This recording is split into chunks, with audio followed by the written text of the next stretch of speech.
also invite Prakash Diwan on the show now. Prakash, one of the big stocks of the day is going to be ICICI Securities. ICICI Bank has said that they will be meeting on the 29th of this month, that's later this week, to consider delisting of ICICI Securities. Now, ICICI Securities as a stock has languished ever since its listing. It listed in 2018. So more than 6 years ago, the issue price was, I think, 520. It's hardly moved up to levels of about 560, 570 currently. In comparison, you've got Angel One, which has literally skyrocketed ever since its listing, particularly in the last 2 years. Your thoughts on this rationale of ICICI Bank to delist ICICI Securities, and what should shareholders do now? Good morning, Rima. So, I think the answer is it lies within your question. The stock hasn't really done much in terms of creating value for the bank as a subsidiary, which would have grown into a significant asset on the market, that is. But the operational performance, if you look at like any other large broking house, continues to be very promising. The cash flows are extremely strong. But probably the rationale or the logic behind this is, instead of kind of trying to compete with in the listed space within the broking, scripts, you have the bank would probably, rather depend on this company in its portfolio and continue to use it for its captive selling of so many other products. And remember, there's going to be a lot of changes in the market once HDFC Bank and HDFC come together in terms of what all it can do to, selling home loans or products around that. Mortgages is going to be a very different market now that both these companies come together. So I think everybody is bracing up for getting in-house strength rather than, kind of relying on something just for the sake of having it as a separate entity. On a standalone basis, whatever it's done, probably it could do better if it was to be within the family, within the fold.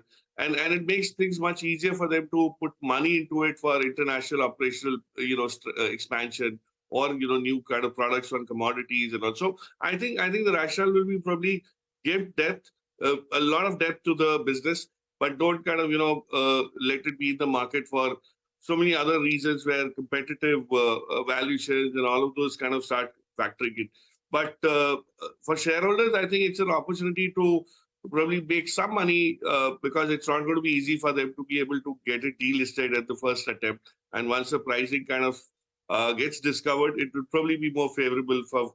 So just hold on. That's what I would do if I had the share. I don't have any shares of this company, but if I did, I would probably wait for a better price realization from this. Okay. All right. Prakash, thanks a lot for that. But we'll request you to just stay on for a little bit more. We have a lot of questions for you. With us, we think we're getting rates in the pre-open as well, so we should have them up.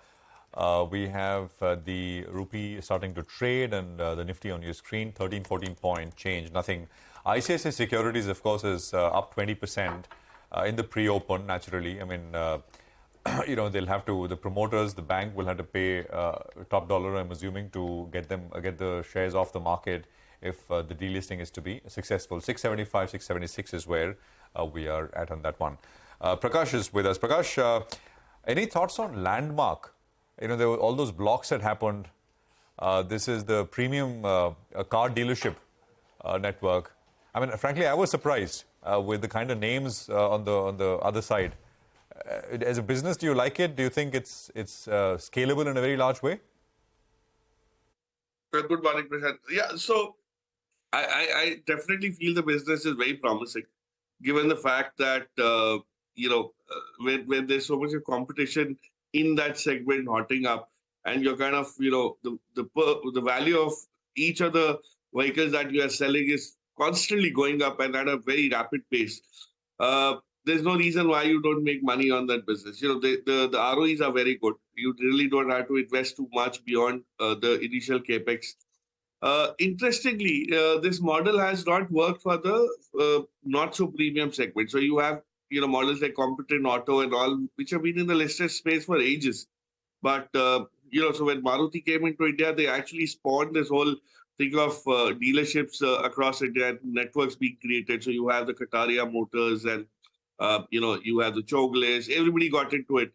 The dynamics are very promising. Very few actually need money to grow, and that's why none of them have got listed beyond a couple of them, as I've mentioned. But Landmark has, a very interesting model to go only into metros and cities where these premium cars sell. So by virtue of that, there will always be a niche which is growing fast, and people love that. So it is great visibility of revenue. Whether I would pay so much of a valuation at this point in time, that's a question.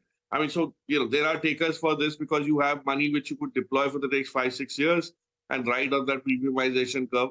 And then that's precisely why there's been so much demand for the outgoing block. So that's where it is. Great business model, but you could debate whether this is pricey enough at this point. Prakash, thank you very much for joining us today. Look forward to chatting with you through the course of the day. Let's